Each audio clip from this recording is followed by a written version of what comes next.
ലോകത്തിൻ്റെ പല ഭാഗത്ത് പ്രോബ്ലംസ് ഇനി ഉണ്ടായിക്കൊണ്ടേയിരിക്കും. വിചിത്രമായ കാഴ്ചകൾ, വിചിത്രമായ ന്യൂസുകൾ, വിചിത്രമായി ആകാശത്ത് എന്താണെന്ന് പറഞ്ഞു കഴിഞ്ഞാൽ ഇപ്രകാരമാണ്. ദേവാലയത്തിൽ നടത്തിക്കൊണ്ടിരുന്ന കാഴ്ചകളും ബലികളും പലതും സംഭവിക്കും. ഇങ്ങനെ പല കാര്യങ്ങൾ ഇനി ഉണ്ടാവാൻ ദൈവ അനുവാദം കൊടുത്തു കഴിഞ്ഞിരിക്കുകയാണ്. അപ്പോൾ നാശം വിതയ്ക്കപ്പെട്ടിരിക്കുന്ന ഈ സമയത്ത് ഇതിനു മുമ്പ് തന്നെ മറ്റു പല കാര്യങ്ങൾ നടക്കും. എന്താണെന്ന് പറഞ്ഞു കഴിഞ്ഞാൽ ഇപ്രകാരമാണ്.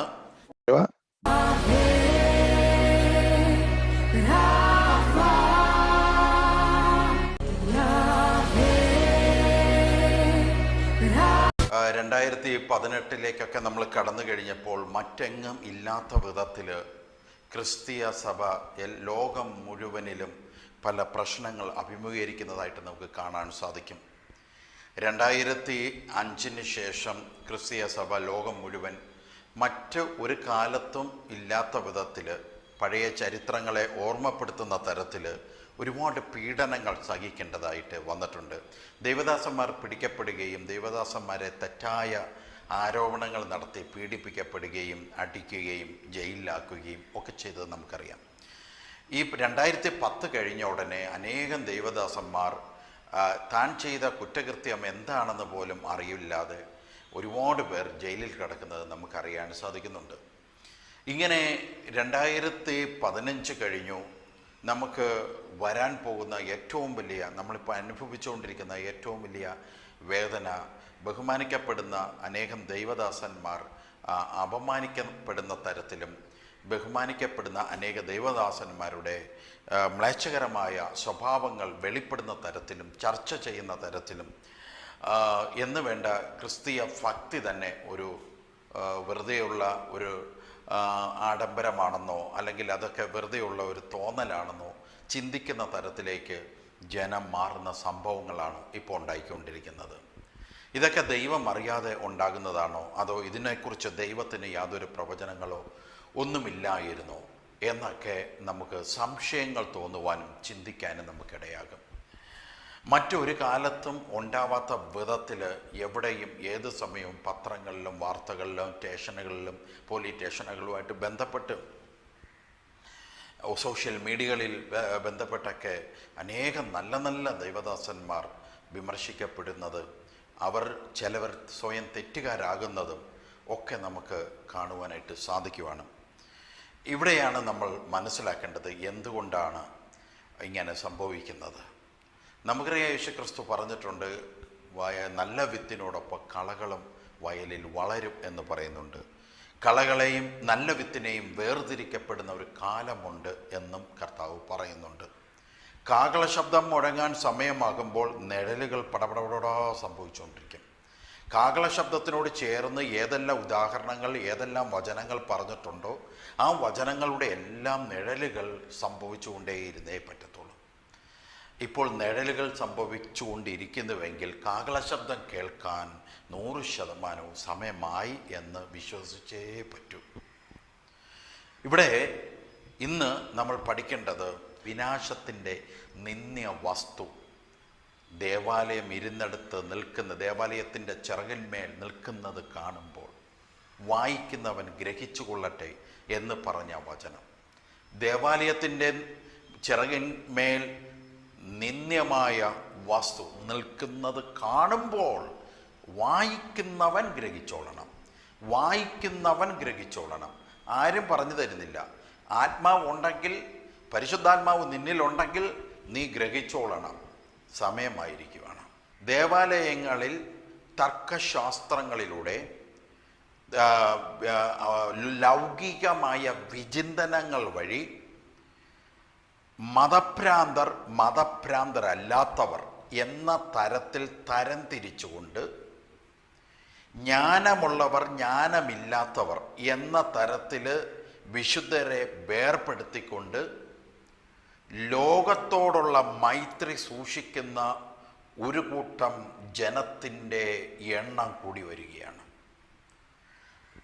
ക്രിസ്തു ആയിരിക്കുന്ന ദേവാലയം മീൻസ് ജനങ്ങൾ കൂടുന്ന അവരുടെ ആത്മീയ ശരീരം. അത് കൂടുവാനായിട്ട് ഒരു കെട്ടിടം വേണമല്ലോ.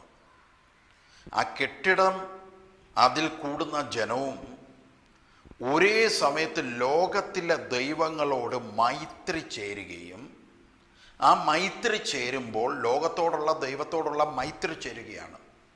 ഈ മൈത്രി നമുക്ക് ആവശ്യമാണ് എന്ന് പഠിപ്പിക്കുന്ന തരത്തിൽ, അതാണ് ക്രിസ്തു കാണിച്ച സ്നേഹമെന്ന് പഠിപ്പിക്കുന്ന തരത്തിൽ പുതിയ തലമുറകളെ മാറ്റിയെടുക്കുവാൻ ഒരുപാട് സാധിച്ചിട്ടുണ്ട്. അതിൽ അവർ ജയിക്കുകയല്ല ചെയ്തത്. ലോകത്തോടുള്ള മൈത്രി, ദൈവത്തിൻ്റെ ശത്രുവാണെന്ന് അപ്പോസ്തലൻ പറഞ്ഞതൊക്കെ വലിച്ചു കീറി ദൂരെ കളഞ്ഞിട്ട് മൈത്രിയോട് ഒട്ടിച്ചേരുകയും അങ്ങനെ മറ്റ് ദൈവ ആരാധനകളിൽ പങ്കെടുക്കുകയും, അതായത് ലീഡേഴ്സിൻ്റെ ഭാഗത്ത് നിൽക്കുന്നവർ പോലും ലോകത്തിലുള്ള മറ്റ് വ്യക്തികൾ എപ്രകാരമാണോ അവരെ പോലെ വേഷത്തിലും വിധാനത്തിലും സംസാരത്തിലും ആചാരത്തിലും ഭക്തിയിലും ഭക്തിയുടെ ആചാരങ്ങളിലും അവരെ പോലെ ആയിത്തീരുകയും ചെയ്ത് പുതിയ തലമുറകളെ കുറേ വഴിതെറ്റിക്കുവാൻ ഈ കൂട്ടർക്ക് സാധിച്ചു. ഈ സാധിച്ചത് അവരുടെ ജയമല്ല, അവരുടെ പരാജയമാണ്. അതാ ബൈബിൾ പറയുന്നത്. ബൈബിൾ പറയുന്നത് അവസാനത്തെ വിനാശത്തിൻ്റെ നിന്ദ്യ വസ്തുവിൽ അനേകം പേർ പിടിക്കപ്പെടും. അപ്പം അനേകം പേർ പിടിക്കപ്പെടുകയും അനേകം പേർ അതിൻ്റെ അകത്തായിത്തീരുകയും ചെയ്യും. കളകൾ തന്നെയാണെന്ന് അല്പമെങ്കിലും ബൈബിൾ പഠിച്ചിട്ടുള്ളവർക്ക് ബോധ്യപ്പെടുത്തി കൊടുക്കുന്ന ദൈവത്തിന് സ്തോത്രം ചെയ്യാം. അവരെത്രമാത്രം അധികാരികളോ എത്രമാത്രം ടോപ്പ് ലെവലിൽ നിൽക്കുന്നവരോ ആയിക്കൊള്ളട്ടെ, അവരെ കളകളായി തിരിച്ചറിയാനുള്ള ഒരു കഴിവ് ദൈവം നൽകുന്നതിനെ ഓർത്തും നമുക്ക് സ്തോത്രം ചെയ്യാം. ദാനിയേലിൻ്റെ പുസ്തകത്തിൽ 9:27 ഇപ്രകാരമാണ് പറയുന്നത്. ദാനിയേൽ കണ്ട ദർശനത്തിൽ ഇങ്ങനെ പറയാണ്, അവൻ ഒരാഴ്ചവട്ടത്തേക്ക് പലരോടും നിയമത്തെ കഠിനമാക്കും. ഞാനത് ഈ വചനത്തിൻ്റെ വ്യാഖ്യാനത്തിലേക്ക് പോകുന്നില്ല. അടുത്തത്, ആഴ്ചവട്ടത്തിൻ്റെ മധ്യേ അവൻ ഹനനയാഗവും ഭോജനയാഗവും നിർത്തലാക്കി കളയും. മ്ലേച്ഛതകളുടെ ചിറകിന്മേൽ ശൂന്യമാക്കുന്നവൻ വരും. നിർണയിക്കപ്പെട്ടിരിക്കുന്ന സമാപ്തിയോളം ശൂന്യമാക്കുന്നവൻ്റെ മേൽ കോപം ചൊരിയും. ഇവിടെ ബൈബിളിൽ പറയുന്നതിൻ്റെ അർത്ഥം എന്ന് പറയുന്നത് നാശം ലോകത്ത് വിധിക്കപ്പെട്ടിരിക്കുകയാണ്. ദാനിയേൽ പറയുകയാണ്, നാശം ലോകത്ത് വിധിക്കപ്പെട്ടിരിക്കുന്നു. നാശം ഉണ്ടാവാനായിട്ട് ദൈവത്തിൻ്റെ അനുവാദം കിട്ടിക്കഴിഞ്ഞിരിക്കുക. ആ അനുവാദം കിട്ടിക്കഴിഞ്ഞോടൊപ്പം തന്നെ ലോകത്തിൻ്റെ പല ഭാഗത്ത് കൊടുങ്കാറ്റ്, ഭൂമി കുലുക്കം, പല പ്രോബ്ലംസ് ഇനി ഉണ്ടായിക്കൊണ്ടേയിരിക്കും. വിചിത്രമായ കാഴ്ചകൾ, വിചിത്രമായ ന്യൂസുകൾ, വിചിത്രമായി ആകാശത്ത് പലത് സംഭവിക്കും. ഇങ്ങനെ പല കാര്യങ്ങൾ ഇനി ഉണ്ടാവാൻ ദൈവ അനുവാദം കൊടുത്തു കഴിഞ്ഞിരിക്കുകയാണ്. അപ്പോൾ നാശം വിധിക്കപ്പെട്ടിരിക്കുന്ന ഈ സമയത്ത് ഇതിനു മുമ്പ് തന്നെ മറ്റു പല കാര്യങ്ങൾ നടക്കും. എന്താണെന്ന് പറഞ്ഞു കഴിഞ്ഞാൽ ഇപ്രകാരമാണ്.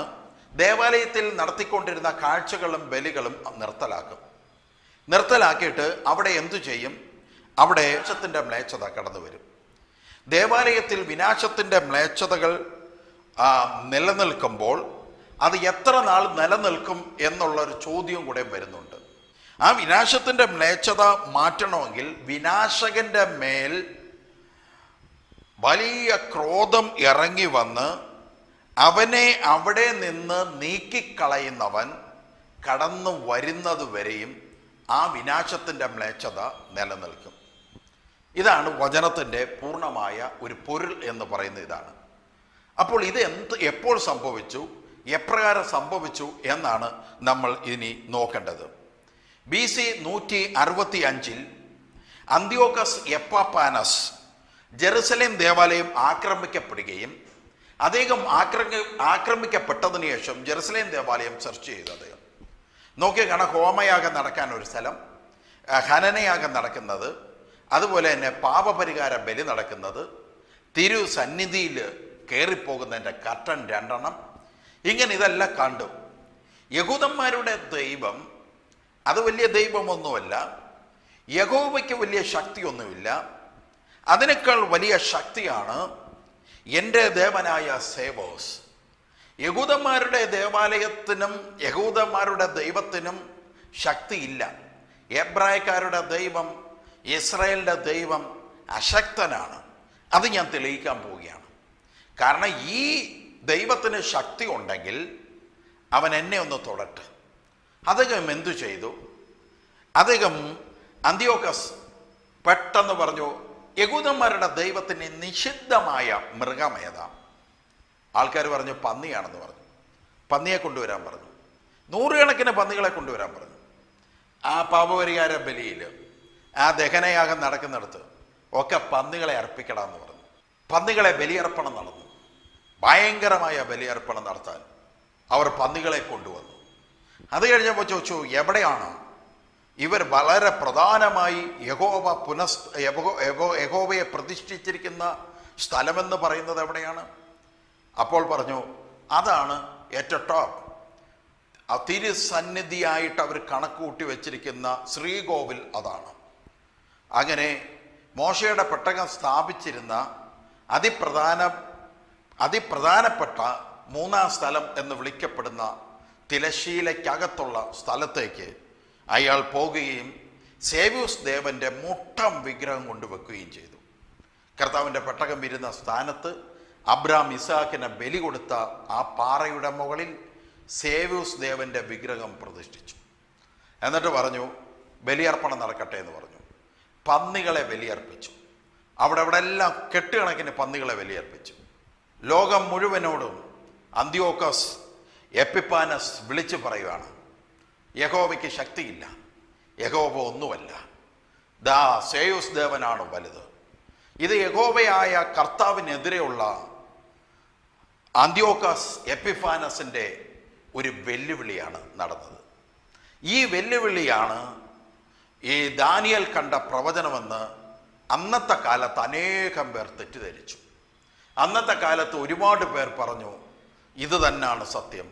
കാരണം ഇതാ സിക്കോസോം എസോമോം വന്ന് നിൽക്കുന്നു ദേവാലയത്തിൽ. ബലിയർപ്പണം, ദഹനബലിയും പാപപരിഹാര ബലിയും തടഞ്ഞു. അപ്പോൾ ഇത് തന്നെയാണ് യഥാർത്ഥമായി നടന്നിരിക്കുന്നത് എന്ന് പറഞ്ഞു.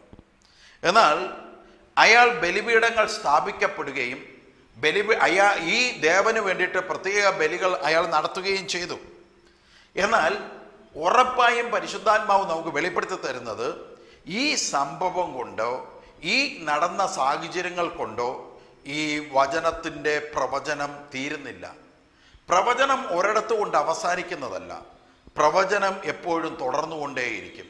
ഒന്നിൽ നിന്ന് പൂർത്തീകരിക്കുന്നില്ല. പ്രവചനത്തിനൊരു പൂർത്തീകരണമുണ്ട്. ആ പൂർത്തീകരണം നടക്കുന്നത് വരെയും പ്രവചനം നടന്നുകൊണ്ടേയിരിക്കും. ഹല്ലേലൂയ. യേശുവേ സ്തോത്രം, യേശുവേ നന്ദി. കർത്താവിൽ പ്രിയരെ, അനേകം പുതിയ നിയമസഭയിൽ അനേകം പണ്ഡിതന്മാർ വളരെ വ്യക്തമായി പറയുന്നുണ്ട്, അന്ത്യോക്കസ് എപ്പിഫാനസിൻ്റെ കാലത്ത് ദാനിയേലിൻ്റെ പ്രവചനം, ഈ പറയപ്പെടുന്ന ദാനിയേൽ 9:27 അവസാനിച്ചു, അത് പൂർത്തിയായി എന്ന് പറയുന്നുണ്ട്. എന്നാൽ ഞാൻ നിങ്ങളോട് പറയുന്നു, അത് പൂർത്തിയാകുന്നില്ല. പ്രവചനങ്ങൾ പലയിടത്തായിട്ട് പലപ്പോഴായി സംഭവിച്ചാലും അതുപോലെ ഇരുന്നാലും അത് പൂർത്തിയാവത്തില്ല. അതിനൊരു പൂർത്തീകരണം വരണമെങ്കിൽ അതിൻ്റെ ആത്മീയ അർത്ഥങ്ങളിലേക്ക് വരണം. അക്ഷരാർത്ഥത്തിൽ അത് പൂർത്തിയാകണമെന്നില്ല. പ്രത്യേകിച്ച് ദാനിയേലിൻ്റെ ഇതുപോലുള്ള പ്രവചനം, വെളിപാട് പോലുള്ള പ്രവചനങ്ങൾ, അതിൻ്റെ നിഴലുകൾ പലപ്പോൾ സംഭവിച്ചാലും അത് പൂർത്തിയാവത്തില്ല. അന്ത്യോക്കസ് എപ്പിഫാനസിൻ്റെ കാലത്ത് പൂർത്തിയായില്ല എന്ന് പറയുന്നത് എൻ്റെ അഭിപ്രായമല്ല, മറിച്ച് അത് യേശുക്രിസ്തുവിൻ്റെ അഭിപ്രായമാണ്. യേശുക്രിസ്തു ഇപ്രകാരം പറയുന്നുണ്ട്. മത്തായിയുടെ സുവിശേഷം 24-ാം അധ്യായത്തിൽ 15-ാമത്തെ വാക്യത്തിലാണ് യേശുക്രിസ്തു ഇപ്രകാരം പറയുന്നത്. അതായത് ദാനിയേൽ പ്രവാചകൻ പ്രവചിച്ച വിനാശത്തിൻ്റെ അശുദ്ധ ലക്ഷണം വിശുദ്ധ സ്ഥലത്ത് നിൽക്കുന്നത് കാണുമ്പോൾ വായിക്കുന്നവൻ ഗ്രഹിക്കട്ടെ എന്ന അർത്ഥത്തിൽ യേശുക്രിസ്തു 15-ാം വാക്യത്തിൽ പറയുന്നുണ്ട്. അപ്പോൾ യേശുക്രിസ്തു 15-ാം വാക്യത്തിൽ ദാനിയേലിൻ്റെ പുസ്തകം വായിക്കുന്നവൻ അവൻ ശ്രദ്ധിച്ചോണം, വിനാശത്തിൻ്റെ മ്ലേച്ഛത ദേവാലയത്തിൽ നിൽക്കുമ്പോൾ ആ വായിക്കുന്നവൻ ഗ്രഹിച്ചോളണം. അന്ത്യോക്കസ് എപ്പിഫാനസിൻ്റെ കാലം കഴിഞ്ഞ് 165 വർഷവും കൂടെ കഴിഞ്ഞിട്ടാണ് യേശുക്രിസ്തു ജനിക്കുന്നത്. അത് കഴിഞ്ഞ് 30 വർഷവും കൂടെ കഴിഞ്ഞപ്പോഴാണ് യേശുക്രിസ്തു ഇത് പറയുന്നത്. അപ്പോൾ ഏകദേശം യേശുക്രിസ്തു ഇത് പറയുമ്പോൾ അന്ത്യോക്കസ് എപ്പിഫാനസിൻ്റെ കാലമൊക്കെ കഴിഞ്ഞ് ഒരു 180 വർഷമൊക്കെ കഴിഞ്ഞപ്പോഴാണ് യേശുക്രിസ്തു ഇത് പറയുന്നത്. എന്താണ് പറയുന്നത്? ഇനി ദേവാലയത്തിൻ്റെ മുകളിൽ വിനാശത്തിൻ്റെ മ്ലേച്ഛത വരും, അപ്പോൾ നിങ്ങൾ വായിക്കുന്നവൻ ഗ്രഹിച്ചോട്ടെ. അപ്പോൾ യേശുക്രിസ്തു പറയുന്നത് എപ്പിഫാനസിൻ്റെ കാലത്തല്ല സംഭവിച്ചിരിക്കുന്നത്, ഇനിയാണ് സംഭവിക്കാൻ പോകുന്നത്. അപ്പോൾ ഞാൻ നിൽക്കേണ്ടത് ആരുടെ നിൽക്കണം? നിങ്ങൾ നിൽക്കേണ്ടത് ആരുടെ ഇരിക്കണം? പഴയ കാലത്ത് നടന്ന സംഭവത്തിൻ്റെ കൂടെ നിൽക്കണോ? യേശുക്രിസ്തു പ്രതീക്ഷിക്കുകയും യേശുക്രിസ്തു സഭയ്ക്ക് നൽകുന്ന ഉപദേശത്തിൻ്റെ കൂടെ നിൽക്കണോ? അപ്പോൾ യേശുക്രിസ്തുവിൻ്റെ ഈ ഉദാഹരണം വഴി നമുക്കൊരു കാര്യം മനസ്സിലാവുന്നുണ്ട്. ഇതൊരു ഒറ്റപ്പെട്ട സംഭവമല്ല. ഒരു ഒറ്റപ്പെട്ട സംഭവത്തിന് വേണ്ടിയിട്ടല്ല ഈ ദർശനം വന്ന് നിൽക്കുന്നതെന്ന് നമുക്ക് മനസ്സിലാവുകയാണ്. ഇതിന് ശേഷം, യേശുക്രിസ്തുവിന് ശേഷം, ഈ വിനാശത്തിൻ്റെ മ്ലേച്ഛതയുമായി മറ്റൊരു സംഭവം കൂടെ നടന്നിട്ടുണ്ട്. അത് നടന്നിരിക്കുന്നത് AD 39-ലും 40-ലുമാണ്. അതായത് കലികുള ചക്രവർത്തി ആയതിനു ശേഷം, യേശുവിൻ്റെ ക്രൂശി മരണത്തിനു ശേഷം കലികുള ചക്രവർത്തിയായിട്ട് കടന്നു വന്നു, സീസറായിട്ട് കടന്നു വന്നു. ഈ സമയത്ത് കലികുളയ്ക്കൊരു പ്രത്യേകതയുണ്ടായി. കലികുള വന്ന ഉടനെ അദ്ദേഹത്തിൻ്റെ പേര് പുറത്തേക്ക് ഒഴുക്കാനായിട്ടുള്ള ഒരു ആഡംബരക്കാരനായിരുന്നു ഇദ്ദേഹം. എവിടെയും തൻ്റെ പേരുണ്ടാകണം, എവിടെയും തൻ്റെ പേര് ജനങ്ങൾ പറയണം. അങ്ങനെയായി ജനങ്ങൾ ഇദ്ദേഹത്തിൻ്റെ പേരിനെ പുകഴ്ത്തി പുകഴ്ത്തി പറഞ്ഞു വന്നപ്പോൾ ഇദ്ദേഹം പറഞ്ഞു, ഞാൻ ആരാണെന്ന് നിങ്ങൾക്കറിയാമോ? ഞാൻ യഥാർത്ഥത്തിൽ ദൈവമാണെന്ന് പറഞ്ഞു. അതുകൊണ്ട് ക്ഷേത്രങ്ങളിലെല്ലാം എൻ്റെ പ്രതിമ ഉണ്ടാക്കി വെക്കാൻ പറഞ്ഞു. അങ്ങനെ കലികുളയുടെ പ്രതിമ ക്ഷേത്രങ്ങളിലെല്ലാം വെക്കാൻ തുടങ്ങി. അപ്പോൾ നോക്കിയപ്പോൾ കാണാം, ജെറുസലേം ദേവാലയം ഇങ്ങനെ സ്വസ്ഥമായി പോയിക്കൊണ്ടിരിക്കുക, ഒരു കുഴപ്പവുമില്ല. അപ്പോൾ കലികുള പറഞ്ഞു, ആ ജെറുസലേം ദേവാലയത്തിൽ ആരായിരിക്കുന്നത്? അവിടെ പ്രതിമയൊന്നുമില്ലല്ലോ. ഒരു കാര്യം ചെയ്യ്, എൻ്റെ പ്രതിമ ജെറുസലേം ദേവാലയത്തിൻ്റെ ഏറ്റവും മുകളിൽ കൊണ്ടുവെക്കാൻ പറഞ്ഞു. ഞാനാണ് ദൈവം, ഞാനാണ് യഹൂദന്മാർക്ക് പോലും ഭക്ഷണം കൊടുക്കുന്നത്, എൻ്റെ അധികാരത്തിന് കീഴിലാണ് അവർ, അതുകൊണ്ട് അവിടെ എൻ്റെ പ്രതിമ വെക്കാൻ പറഞ്ഞു. അങ്ങനെ AD 39-നും 40-നും ഇടയിൽ വെച്ച് ദേവാലയത്തിൽ കലികുളയുടെ പ്രതിമ വെക്കാനുള്ള പരിപാടി പ്ലാൻ ചെയ്തു. കലികുളയുടെ പ്രതിമ നിർമ്മാണവും അത് വെക്കാനായിട്ടുള്ള പദ്ധതികളും പ്ലാൻ ചെയ്തപ്പോൾ വലിയ വർഗീയ കലാപം പുറപ്പെട്ടു. വർഗീയ കലാപം പുറപ്പെട്ടിട്ട് അവരൊരു സംഘടന രൂപീകരിച്ചു. ഈ ഇസ്രായേൽക്കാർ ഒരു സംഘടന രൂപീകരിച്ചു. ആ സംഘടനയിൽ ചേരാൻ പറഞ്ഞു ജനങ്ങളോട്. നമ്മുടെ ദേവാലയത്തെ സൂക്ഷിക്കുവാനും ദേവാലയത്തിൽ കലികുളയുടെ വിഗ്രഹം വരാതിരിക്കാനും മ്ലേച്ഛ വസ്തുക്കൾ സംഭവിക്കാതിരിക്കാനും നമുക്ക് ശക്തമായി പോരാടണം. എല്ലാവരും ഇതിനോട് അണിചേർന്നു, ഭയങ്കരമായി അണിചേർന്നു. റോമൻ ഗവൺമെൻറ്റിനെതിരെ ഒരു ആഭ്യന്തര യുദ്ധത്തിന് തന്നെ ഇസ്രായേൽക്കാർ തയ്യാറായി. അങ്ങനെ കലികുളയുടെ വിഗ്രഹം ദേവാലയത്തിൽ പ്രതിഷ്ഠിക്കാനുള്ള എല്ലാ തയ്യാറെടുപ്പോടുകൂടി വിഗ്രഹം അകത്തേക്ക് പ്രവേശനമായി. ഇവിടെ യേശുക്രിസ്തു പറഞ്ഞ, വായിക്കുന്നവൻ ഗ്രഹിക്കട്ടെ, ദേവാലയത്തിൻ്റെ അകത്ത് വിഗ്രഹങ്ങൾ കടന്നു വരും, വായിക്കുന്നവൻ ഗ്രഹിക്കട്ടെ. ഇതാണ് അന്നത്തെ ക്രിസ്ത്യാനികൾ, ഇതാണ് തൻ്റെ തമ്പുരാൻ പറഞ്ഞത്, ഇത് തന്നെ, ഇതാണ് ദാനിയേലിൻ്റെ പ്രവചനത്തിൻ്റെ പൂർത്തീകരണം എന്ന് അന്നത്തെ ക്രിസ്ത്യാനികൾ വിശ്വസിച്ചു, അവർ പ്രഖ്യാപിച്ചു, അവർ പ്രസംഗിച്ചു.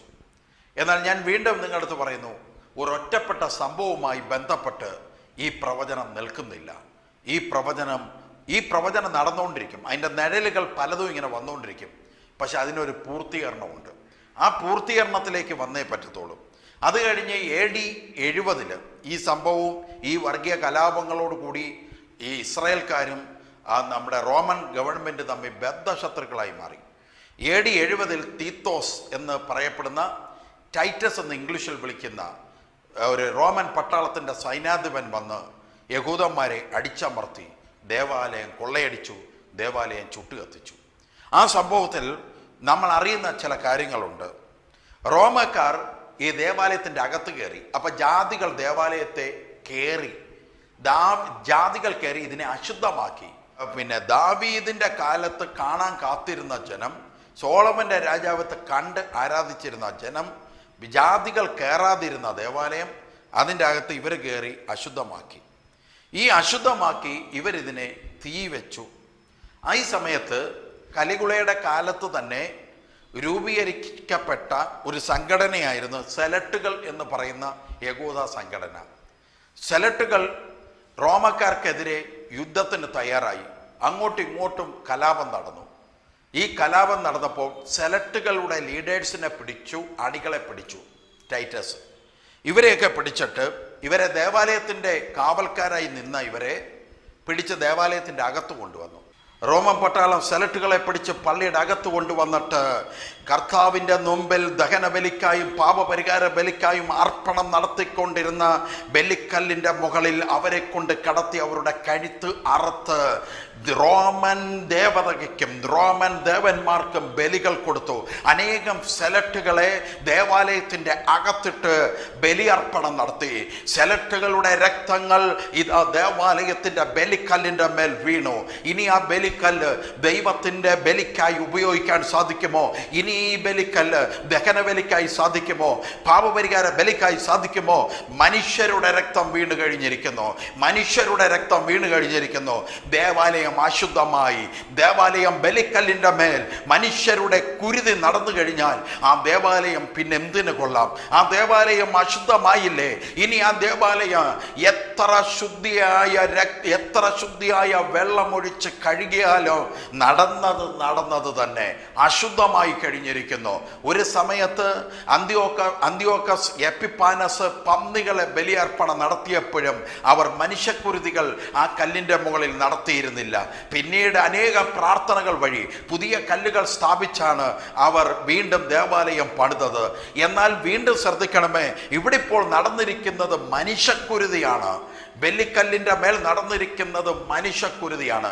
അതിനുശേഷം ടൈറ്റോസ് അനേകം പുരോഹിതരെയും അനേക സെലറ്റുകളെയും അനേകം പരിസയന്മാരെയും ദേവാലയത്തിൻ്റെ അകത്തിട്ട് കോട്ടവാതിൽ അടച്ച് തീ വെച്ച് നശിപ്പിച്ച് കല്ലിൽ മേൽ കല്ല് ശേഷിക്കാതെ ജെറുസലേം നിന്ന് കത്തി. ഹല്ലേലൂയ. ജെറുസലേം നഗരങ്ങളിൽ താമസിച്ചിരുന്ന സകല വീടുകളും കത്തിച്ചു. മൊത്തം തീ ആളിപ്പടരുകയായിരുന്നു. അനേകം പേർ വെന്തു മരിക്കുകയായിരുന്നു. ജെറുസലേം കോട്ട വിട്ട് ഓടിയവരെ വാളിനിരയാക്കി. അനേകം പ്രധാനപ്പെട്ട പുരോഹിതരെയും അനേകം മുന്നിൽ നിന്ന് സേനയിൽ നയിച്ചുകൊണ്ടിരുന്ന അനേകം പേരെ ക്രൂശിൽ തറച്ചു കൊന്നു. ആയിരക്കണക്കിന് ക്രൂശുകൾ ഉണ്ടാക്കി തറച്ചു കൊല്ലുക. അവസാനം ക്രൂശ് ഉണ്ടാക്കാൻ തടി തികഞ്ഞില്ല. അദ്ദേഹം ചരിത്രങ്ങളിൽ പറയാണ്, ക്രൂശ് ഉണ്ടാക്കാൻ തടി തികയാഞ്ഞതിനെ ഓർത്ത് ഈ ടൈറ്റസ് വിഷമിച്ചെന്നാണ് പറയുന്നത്. ഇവൻ്റെ രക്തം, യേശുക്രിസ്തുവിനെ നോക്കി പറഞ്ഞതാ, ഇവൻ്റെ രക്തം ഞങ്ങളുടെ മേലും ഞങ്ങളുടെ മക്കളുടെ മേലും വീഴട്ടെ, ഞങ്ങളുടെ മേലും ഞങ്ങളുടെ മക്കളുടെ മേലും വീഴട്ടെ. വീണു, ഇഷ്ടം പോലെ വീണു. യഥാർത്ഥ ബലി കാൽവരി മലയിൽ യഥാർത്ഥ ബലി അർപ്പിക്കപ്പെട്ടപ്പോൾ ദൈവം സ്ഥാപിച്ച ബലിക്കല്ല് അശുദ്ധ രക്തം കൊണ്ട് മൂടി. യഥാർത്ഥം സംഭവിക്കുമ്പോൾ പഴയത് പിന്നെ വേണ്ട.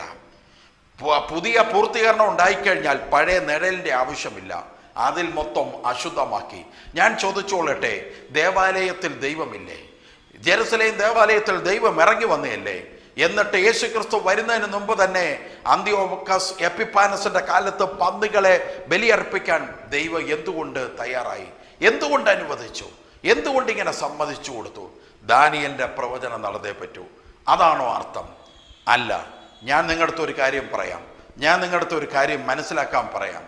ദൈവം ഒന്നിൽ വന്ന് അതിൽ ദൈവത്തിനുള്ള ആരാധനയും ദൈവത്തിനുള്ള ശുദ്ധിയും ദൈവത്തിൻ്റെ പ്രിൻസിപ്പിളും കാണിക്കാതെ നിന്റെ തോന്നിയവാസം അനുസരിച്ച് നിന്റെ താല്പര്യം അനുസരിച്ച് ലോക മൈത്രിയോട് ചേർന്ന് നീ ജീവിച്ചാൽ ദൈവത്തിൻ്റെതായ കംപ്ലീറ്റ് വിശുദ്ധ വസ്തുക്കളും അതിപ്രധാനപ്പെട്ട സ്ഥലത്തിരിക്കുമ്പോൾ ദേവാലയത്തിൻ്റെ അകത്ത് തമ്മൂസ് ദേവനെ കുറിച്ചുള്ള വിലാപം നടത്തുന്ന ഇസ്രായേൽ സ്ത്രീകൾ, എസെക്കിയേൽ 8-ാം അധ്യായം വായിച്ചു നോക്കിയാൽ മതി.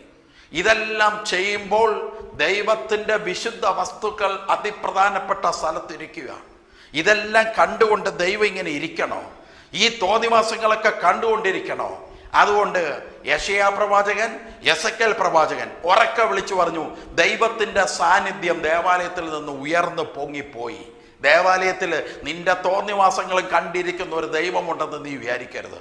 നീ കാണിക്കുന്ന എല്ലാ തോന്നിവാസങ്ങളും നിന്റെ ബുദ്ധിയിൽ ഉദിക്കുന്ന സകല ലോക മൈത്രികളും കണ്ട് ഇരിക്കുന്ന ഒരു ദൈവം ദേവാലയത്തിലുണ്ടെന്ന് നീ വിചാരിക്കരുത്. അത് അതിൻ്റെ പാട്ടിന് മുഖം. നിന്റെ താളത്തിനൊത്ത് തുള്ളുന്നവനല്ല ദൈവം. ദൈവത്തെ പ്രസാദിക്കാൻ, ദൈവത്തെ സന്തോഷിപ്പിക്കാൻ, ദൈവത്തിൻ്റെ മുമ്പിൽ വേർപാടെടുക്കാൻ നിനക്ക് സാധിച്ചില്ലെങ്കിൽ നിന്നെ കളയുന്നവനാണ് ദൈവം. അതും കണ്ടുകൊണ്ട് പിച്ചക്കാരനെ പോലെ ഇരിക്കുന്നവനല്ല ദൈവം. നിന്നെ കളഞ്ഞിട്ട് ദൈവം തൻ്റെ ശുദ്ധിയിൽ ജീവിക്കുന്നവരുടെ അടുത്തേക്ക് പോകും. ദൈവം ഇറങ്ങിപ്പോയ ദേവാലയത്തിൽ പിന്നെ അശുദ്ധാത്മാക്കളല്ലാതെ പിന്നെ ആര് വരും? ദൈവം ഒരിക്കലും ഇനി വരികയില്ല എന്ന് പറഞ്ഞ് ഇറങ്ങിപ്പോയ ദേവാലയത്തിൽ പിന്നെ ആര് കയറി വരും? നമ്മൾ തന്നെ സ്വയം വെച്ചെത്തിക്കും. സകലതും കയറി വരും. പന്നികളും കയറി വരും, മനുഷ്യക്കുരുതികളും കയറി വരും. എല്ലാ കുരുതികളും അവിടെ നടക്കും. പന്നിയുടെ ബലികൾ നടക്കും, മനുഷ്യൻ്റെ ബലികൾ നടക്കും. അതുകൊണ്ട് എല്ലാ ബലികളും നടന്നേ പറ്റുകയുള്ളൂ. മറിച്ച് നമുക്ക് മറ്റു മതങ്ങളെ ഇഷ്ടമാണെങ്കിൽ നമ്മൾ ചെറുക്കണ്ട, നമ്മൾ അവരെ ആവുക, അതിലേക്ക് പോകുക. പക്ഷേ ക്രിസ്തുവിൻ്റെ കൂടെ നിൽക്കാൻ ആഗ്രഹിക്കുന്നവർ നമ്മളുടെ സ്വകാര്യ ഭക്തിയിൽ, സ്വകാര്യ പ്രാർത്ഥനയിൽ നമ്മൾ മറ്റൊന്നും കലർത്തരുത്. നമ്മൾ മറ്റ് ജനങ്ങളെ സേവിക്കണം, സ്നേഹിക്കണമെന്നാണ് ആഗ്രഹമെങ്കിൽ അവർക്ക് വിശക്കുമ്പോൾ, ഈ ഫെഡ് വന്ന സമയത്ത് നമ്മുടെ ജീസസ് വിഷൻ ടീമിൽ നിന്ന് ധാരാളം പേരാണ് ഈ പിന്നെ രക്ഷാപ്രവർത്തനത്തിന് ഇറങ്ങി. നമ്മൾ ധാരാളം കുടുംബങ്ങൾക്ക് എല്ലാവിധ സാധനങ്ങളും വസ്ത്രങ്ങൾ എല്ലാം നമ്മൾ മേടിച്ചു കൊടുത്തു. അങ്ങനെ നമ്മുടെ രക്ഷാപ്രവർത്തനത്തിൽ നമ്മൾ ജാതിയോ മതമോ നമ്മളാരും നോക്കിയിട്ടില്ല. ഇതുപോലെ നമ്മുടെ മുമ്പിൽ കൈനീട്ടിക്കൊണ്ട് വരുന്നവർ, പട്ടിണിയാണെന്ന് പറഞ്ഞു വരുന്നവർ, ജാതിയോ മതമോ നോക്കിയിട്ടല്ല നമ്മൾ സഹായിക്കുന്നത്. അതുപോലെ തന്നെ നമ്മുടെ അയൽവക്കക്കാരൻ സങ്കടപ്പെട്ട് ദുരിതം അനുഭവിക്കുന്ന രോഗിയാണ്, എന്നെ ഒന്ന് ഹോസ്പിറ്റലിൽ കൊണ്ടുപോകുമെന്ന് പറയുമ്പോൾ നമ്മൾ ജാതിയോ മതവും നമ്മൾ ആരും നോക്കാറില്ല. നമ്മുടെ സ്വന്തം സഹോദരനെ പോലെ എടുത്തുകൊണ്ട് പോകും. പക്ഷെ നമ്മുടെ ആരാധനയിൽ, നമ്മുടെ പ്രാർത്ഥനയിൽ, നമ്മുടെ യേശുക്രിസ്തു നമുക്ക് മതിയായവനാണെങ്കിൽ ഇനി മറ്റൊന്നും നമുക്ക് ആവശ്യമില്ല, യേശു തന്നെ അധികം എന്നുണ്ടെങ്കിൽ നമുക്കെന്തിന് നമ്മുടെ പേഴ്സണൽ പ്രയറിൽ മറ്റൊന്നിനെ കയറ്റണം? മറ്റൊന്നിൻ്റെ കൾച്ചറിൻ്റെ ആവശ്യം നമുക്കെന്തിന്? അങ്ങനെ ഒരു കൺവെർട്ടർ നമുക്ക് ആവശ്യമുണ്ടോ? അങ്ങനെയാണോ ദൈവം നമ്മളോട് മറ്റ് മതസ്ഥരെ സുവിശേഷം അറിയിക്കാൻ പറഞ്ഞത്? ക്രിസ്തു എന്താണോ, ക്രിസ്തുവിൻ്റെ പ്രിൻസിപ്പിൾ എന്താണോ അത് മറ്റുള്ളവർക്ക് പറഞ്ഞു കൊടുക്കുകയാണ് നമ്മൾ ചെയ്യേണ്ടത്. പ്രസംഗിക്കുകയാണ്. കേട്ട് വിശ്വസിക്കുന്നവൻ വന്നു കയറട്ടെ. ഇതാണ് ദൈവം നമ്മളോട് ആവശ്യപ്പെട്ടത്. നമ്മൾ ചിന്തിക്കുക, നമ്മുടെ ആരാധനയിൽ, നിന്റെ പേഴ്സണൽ പ്രയറിൽ അനാവശ്യമായ കാര്യങ്ങൾ കയറ്റണോ? അനാവശ്യമായ ആചാരങ്ങൾ വേണോ? ദൈവമക്കൾ ഒരുമിച്ച് കൂടുന്നിടത്ത് മറ്റ് വ്യക്തികളെക്കുറിച്ച് പ്രഘോഷിക്കപ്പെടണോ? മറ്റ് വ്യക്തികളുടെ ചരിത്രങ്ങളും മറ്റു വ്യക്തികളുടെ ഐതിഹ്യങ്ങളും പ്രസംഗിക്കണോ? അതോ ക്രിസ്തുവിനെയാണോ കൊടുക്കേണ്ടത്? നീ തന്നെ ചിന്തിക്കും.